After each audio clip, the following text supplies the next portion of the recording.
Danchi, this is Rebecca again. I'm here in partnership with TakingITGlobal and their program Create to Learn in partnership with ImagineNATIVE, bringing you 4 beadwork tutorial videos. So this is the third. We're edging today. That's finishing off your piece. So if you have not created a pattern and created a piece, go ahead and head back to my last 2 videos and you can learn how to do that to get to this step. So what is edging? I've got a few examples here of the different ways that you can finish off a piece. So when I was first starting out, I didn't really know how to finish off a piece, so I just kind of made it up. Turns out it's a real way to do it. You can just sew the edge to kind of complete and hide the back of your beadwork. So in this example, I finished a piece. This is one of the first pieces I ever did. I finished it off and I didn't want to show the stitching at the back, so I stitched another piece of felt on, which is totally an option. This makes for a great patch. You can sew it onto like a bag or jean jacket. That's a pretty cool look these days. That's what the kids are doing, so you could do that. If you want to step it up and edge with, say, animal hide or vinyl for our vegan friends, maybe some fabric, those are all great options. I've got here another example of edging. This is a cuff I made. Again, it's an older piece, but the edge you can see is all of these beads here that are actually tying the work together. This is pretty rough in comparison to what I do these days, but you can see how the black thread goes through the hide. That's deer hide on the back there. That's a single bead edge. You can see it's just kind of flat. I didn't really want to draw a lot of attention to a new skill, so I did a single bead stitch. It's pretty simple.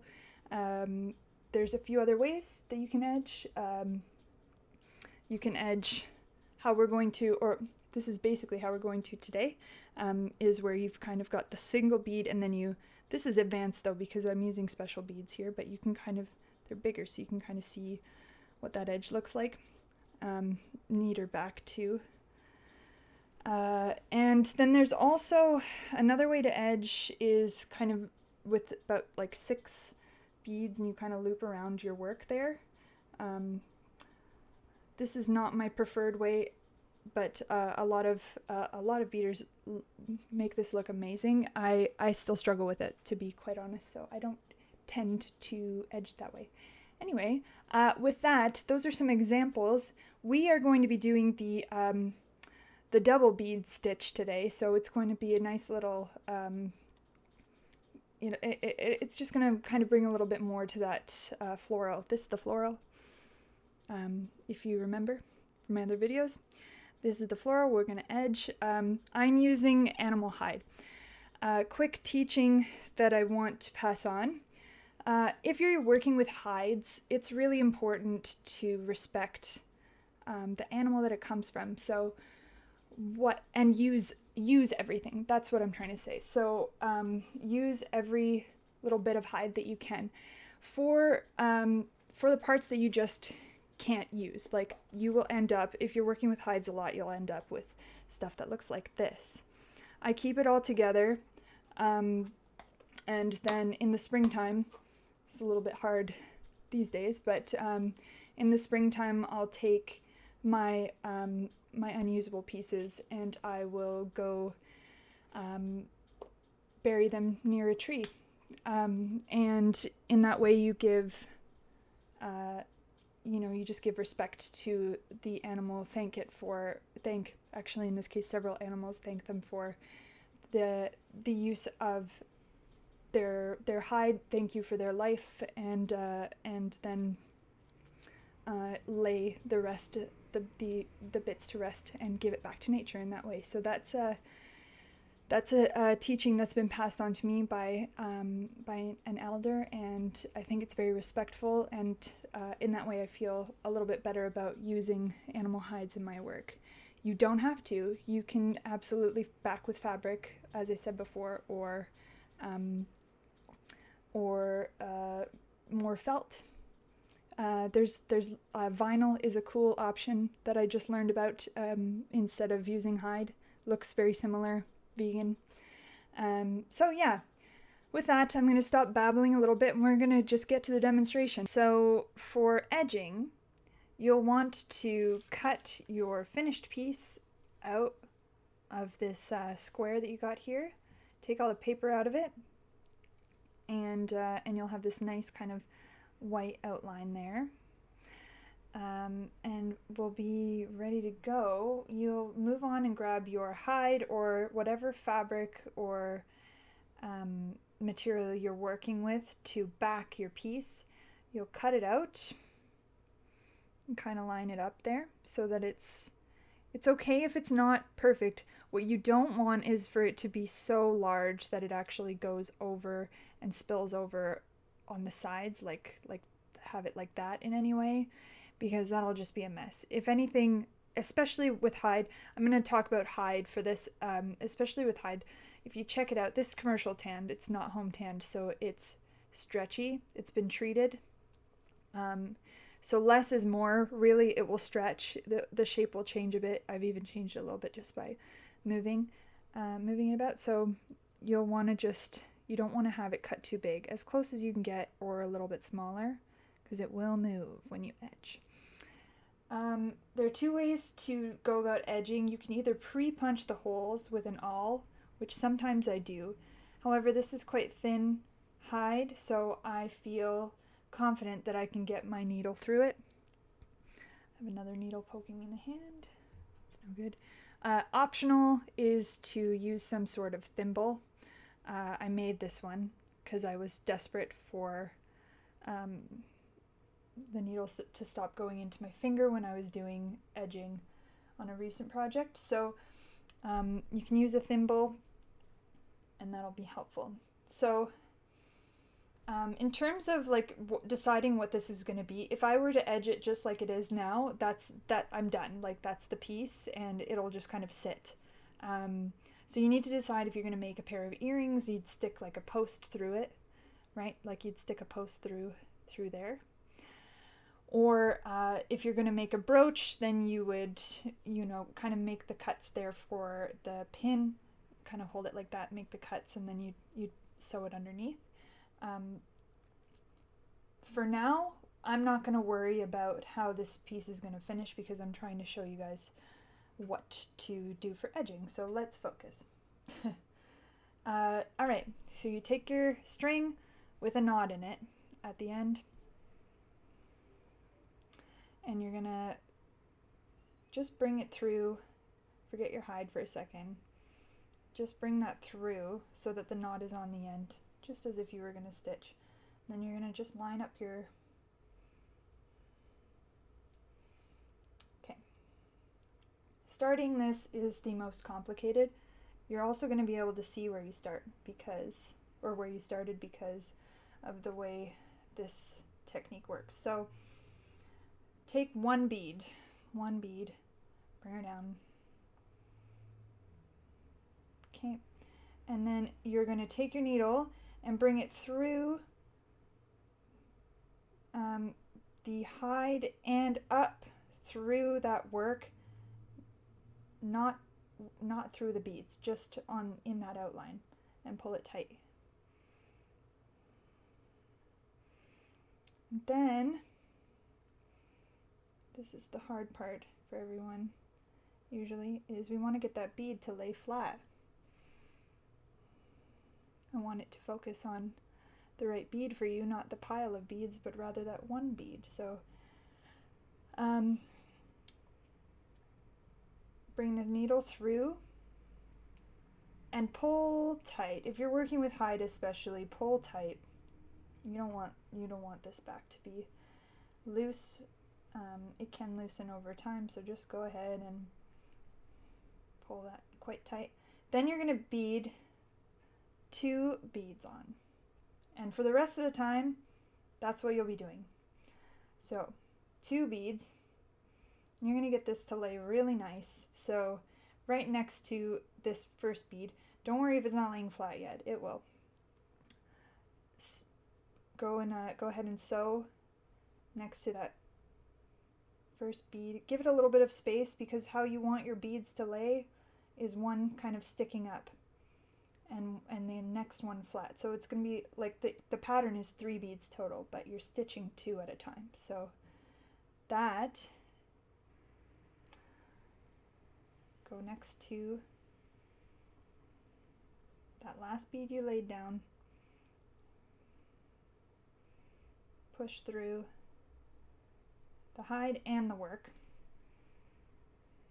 and then you've got 2 beads in there. And you kind of want this to, the holes that you make in the hide, you want them to kind of be even. That's why some people use the awl to kind of lay everything out.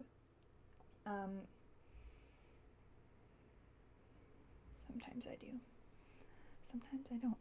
That's what we're going for. Check it out. Now you can really see, right? So it's going to look like this the whole way around. When I touch these, I pulled tight enough, they don't move.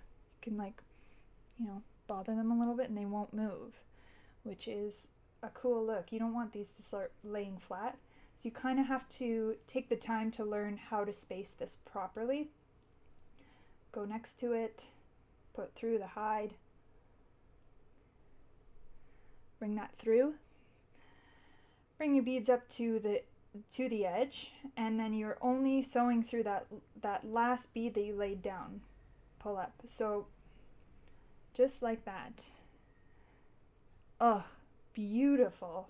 Sew through the hide. Bring your needle, so it's through your work, right? Then bring your needle up through that last bead. It looks like you worked way harder than you need to on that edge. See what I mean? Just glorious. And then turn around and check it out. It's great. This automatically makes, like, this just finishes off a piece and makes it look so suave. So I've done more of the edge now, and I'm at the point where I need to make a judgment call. My string is not going to make it the whole way around. So this is something that you need to know if you're in this situation. So I have finished off another round of the double bead edge stitch, and I'm going to, instead of continuing, I'm going to go back through a few of these so that I can lock this thread in and get started with a new longer thread. So I go back through that top bead, then you're going to bring your needle through the bottom bead. Don't worry if you catch a little bit of your hide. I think you can probably see that I did. That's fine. In fact, makes your string a little bit more secure, and you're never going to be able to tell. Again, if somebody is examining your beadwork to the point where they see all of these minor little things, take it away from them and tell them to find something else to do, because that is just so uncool. I've never experienced anything like that. That would be really odd behavior. So bring that through, and then on the other side of your work, you're going to bring the thread up. You're basically doing all of it backwards. Bring it up and through that bead. That's locked in now, but I'm going to, for good measure, go back through one more set of this. So you're up through your bead, bring the thread through that top one. Bring it down, turn your piece first. Bring the needle down through that bead.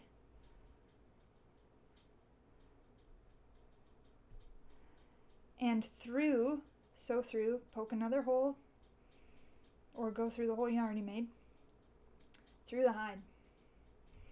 Now, there are a couple of different ways, uncatch it on your work. Now, there are a couple of different ways to finish this process, and I change my mind on how I like to do it all the time. Today, because I've got a big space between the work and the edge, I'm going to do this so that you can see. I'm actually going to make a teeny tiny knot. Again, just put your needle through, not the whole way through, but like just through the felt there on the top layer. Catch some felt in there, put it through, and tie off, like do a double knot. It's so, like, you're never, I know my lighting is kind of crazy, but you're never going to see that. So I'm actually going to double knot it. And then you can even do this technique. Sometimes I go back through the other side of the piece and then I just cut it off. But actually, because there's so much felt, I'm going to bring my needle only through the felt, not the hide. So it should glide through really easily. You can either go through a bead or you can just go through the felt and nothing else. See how that's kind of like that? And then just snip it off.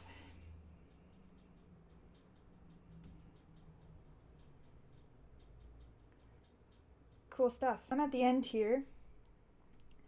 I've got one bead right here, and basically I can just finish the pattern if I take one bead and pull it into my thread there at the bottom, and then you're actually just going to take your needle, pull through that very first bead that you laid down. Sometimes it'll be easier to go through the front and sometimes it'll be easier to go through the back. Pull through and then bring your needle back through your work. That's not a knot that I just tied there. I'm just bringing it behind that bead so that the needle goes to the back of your work. Then all you're going to do is follow through your work again a few more times to finish off and really secure